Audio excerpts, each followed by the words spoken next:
he was kind of a low-level J. Allen Hynek type in the military. Her sister was a therapist and working with people who had been, quote-unquote, abducted, and sharing with her their abduction experiences. So I was aspiring to be a writer at the time, and I thought, hey, I'm going to tap into this. I'm going to write a story about people being abducted. She gave me two people that I interviewed. The first one was Christopher, and the second one was a woman whose name I can't remember. Anyway, I uncovered both tapes. So what I did last night is I transferred the Christopher interview into digital, and I did my best to kind of punch the audio on it, and it's a little tweaky, but since it's a Mercury retrograde, I'm going to play this thing, and it's incomplete. I flipped the tape over, and I thought I had the second part of the interview on it. I didn't. So it's only 38 minutes, but it's fascinating. You'll get a sense. And Christopher was actually a really interesting guy. He was a piano tuner. That's what he did. He was gay. What else? He built his own harpsichord. Think about that. It was a mini harpsichord. He built it. I saw it in his apartment. And he looked like a hybrid alien, to be honest with you. And hybrid aliens, as far as I can tell, because he shared similar traits with this woman, and I'm gonna actually upload the other tape. I got to listen to it first. I'll upload it, then I'll listen to it. But the two of them shared similar traits, and they were physical traits. Like Christopher's face was really craggy, and he had like one ear slightly higher than the other. It was like it was kind of a mishmash of parts in some ways. It's very odd. The woman, I've never seen anybody like this before. She had these really long fingers, and her fingers were webbed. She had webbed fingers. She was really into UFO culture. She was into Ashtar Command and all that stuff. He was not. But he was very lucid in terms of his experiences. And so this is 1988, and this is Christopher. And let me fire this up here really quick. Let me see if I can find this. And this lasts about 38 minutes. And turn the volume up on your end if you can't hear it. I did the best that I could. I'm going to launch this on YouTube, and I think what I'll do is, Eric will get a hold of this, and she'll work some of her audio magic on it as well. So we'll have a cleaner version on YouTube. But let's play this now. This is Christopher, and this is the alien abduction interview that I did in 1988. So you may hear some of my style that you're hearing now in its sort of most nascent stages. So join me now on a trip down memory lane via the Mercury retrograde portal. Stay tuned. Okay, it's on now.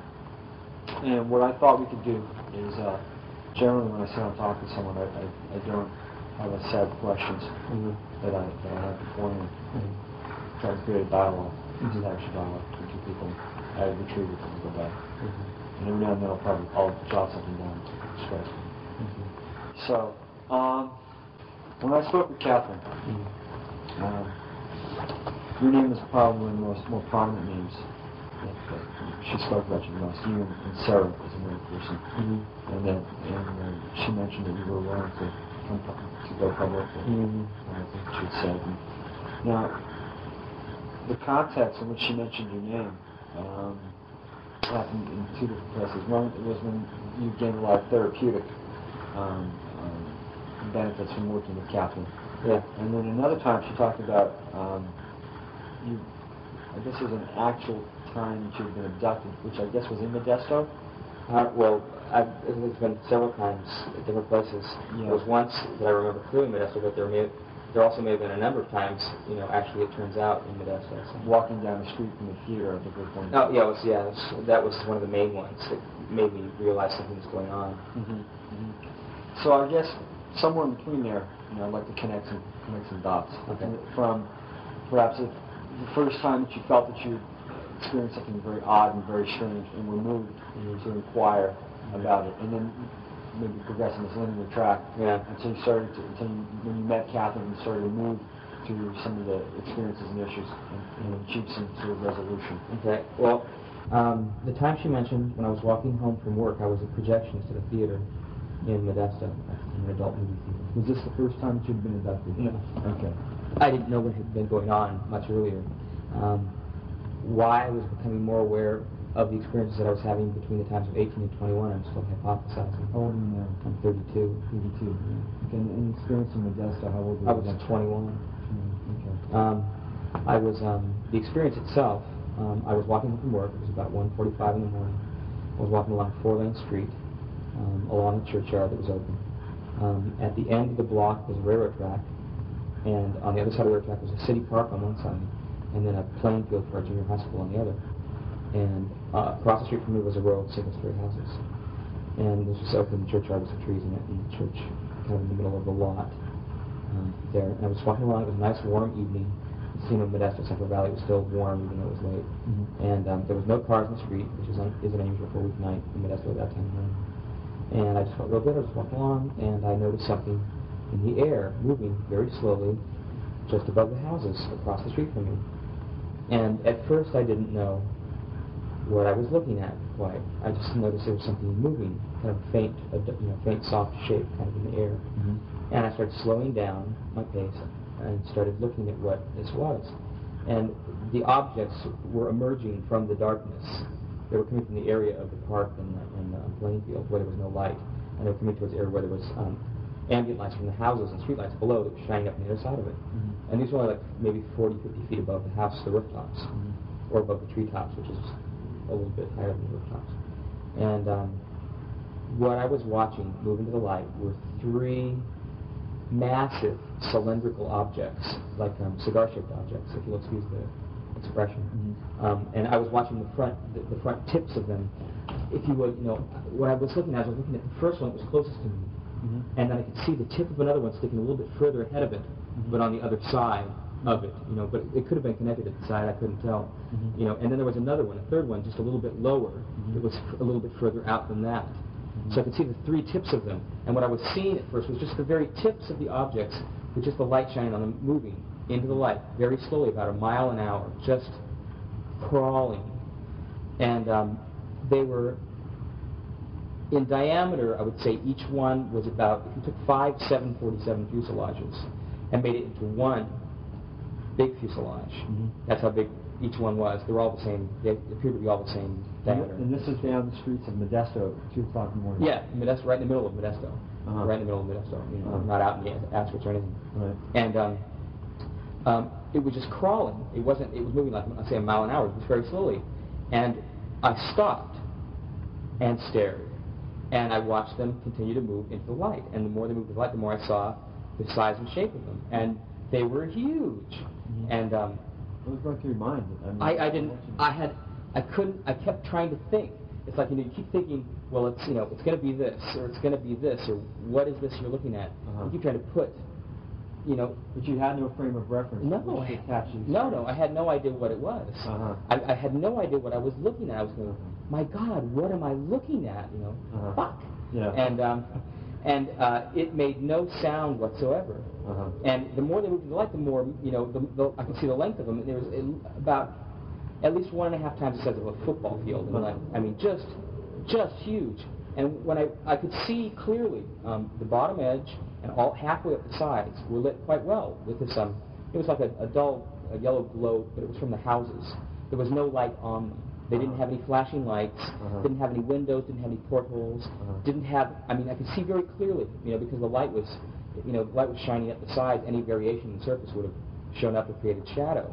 And there was no variation in the surface at all. What kind of alloy or? It looked I don't know if it was metal, but it looked like it was metal, and the surface was completely black, and it was a matte, it was a dull matte surface, but there was no seams in it. There were no rivets. There were 3 of these things. 3 of them, yeah. But they were, like I say, the first one was what I saw mostly because it was the one closest to me, I should say, is the one I saw most clearly, and the other were on the other side of it. They were flying along next to each other. Like flanking one another. Yeah, like flanking each other. And like I say, they were close. They were right next to each other. So as far as I know, they could have been connected side by side, but I don't know. I just assumed they were 3 separate objects. They may not have been. They may have been connected, but they were close enough to be connected.